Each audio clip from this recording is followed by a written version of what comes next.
व्यास मंच पर विराजमान पूजनीय गुरुजनों एवं प्रिय श्रोतागण, सादर प्रणाम। आगे के प्रसंग में श्री सीता जी श्री राम के साथ वन को जाना चाहती हैं और पिछले दो दोहों में श्री राम जी ने पहले पारिवारिक आवश्यकता के अनुसार सामाजिक रूप से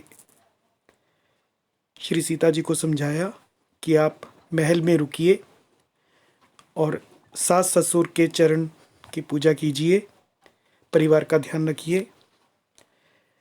दूसरे दोहे में श्री राम जी ने समझाया कि वन का जीवन कितना कठिन है, वहाँ का मौसम कैसा है, कैसा खाने पीने को मिलेगा, कैसा रहने को मिलेगा, कैसी व्यवस्थाएं होंगी।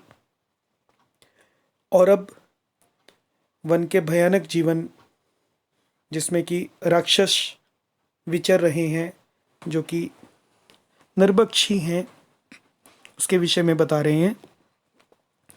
आज की चौपाइयाँ सुनिए। नर आहार रजनी चर चरही, कपट वेश विधि कोटिक करही। लागई अति पहार कर पानी, विपिन विपति नहीं जाई बखानी। ब्याल कराल बिहग बन घोरा, निसिचर निकर नारी नर चोरा। डर पही धीर गहन सुधियाए, मृग लोचनि तुम भीरु सुभाए। हंस गवनि तुम नहीं बन जोगु, सुनी अप जसु मोहि देहि लोगु।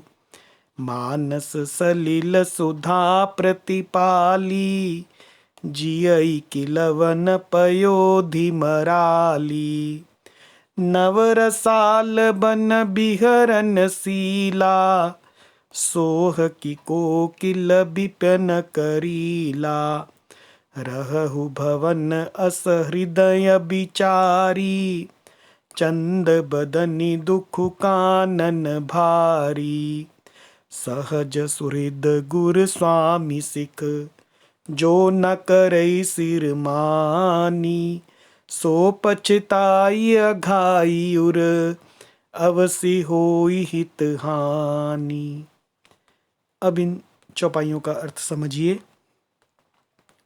कि नर आहार रजनीचर चरही, वन में नर का आहार करने वाले रजनीचर यानी रजनी होती है रात्रि, रजनीचर रात्रि में चलने वाले यानी राक्षस।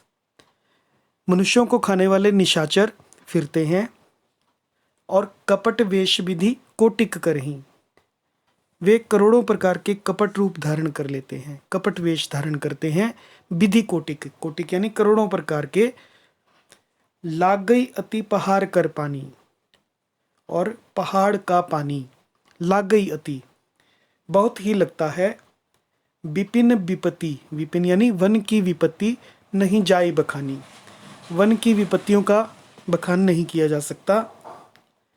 व्याल कराल बिहग बन घोरा, वन में भीषण सर्प व्याल और कराल भयानक पक्षी।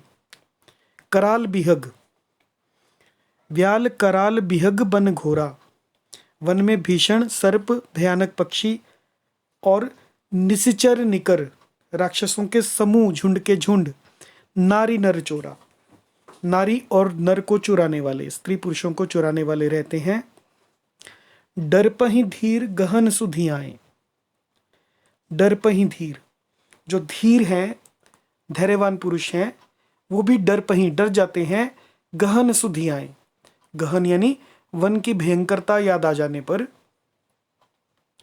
मृगलोचनी तुम भीरु सुभाए, हे मृगलोचनी तुम भीरु सुहाए, तुम तो स्वभाव से ही डरपोक हो।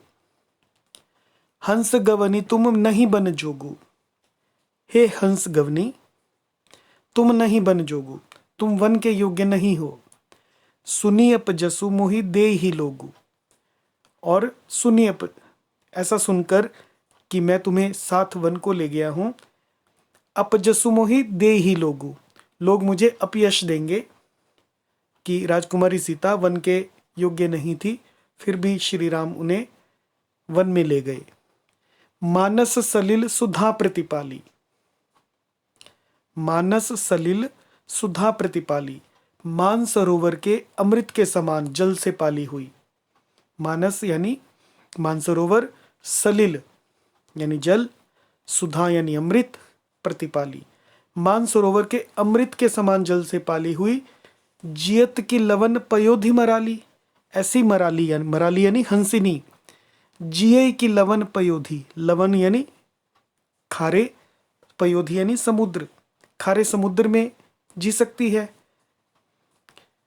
जो हंसिनी मानसरोवर के अमृत जल से पाली हुई है, वो क्या खारे समुद्र में जी सकती है। नव रसाल बन बिहरनसीला, रसाल होता है आम। नए आम के वन में बिहरनसीला विहार करने वाली। सोह की कोकिल बिपिन करीला, क्या वो कोयल, कोकिल यानी कोयल, क्या करील के जंगल में शोभा पाती है। वो तो आम के जंगल में ही शोभा पाती है, आम के वन में ही शोभा पाती है। रहु भवन अस हृदय विचारी, कि ऐसा विचार करके आप भवन में ही रहिए।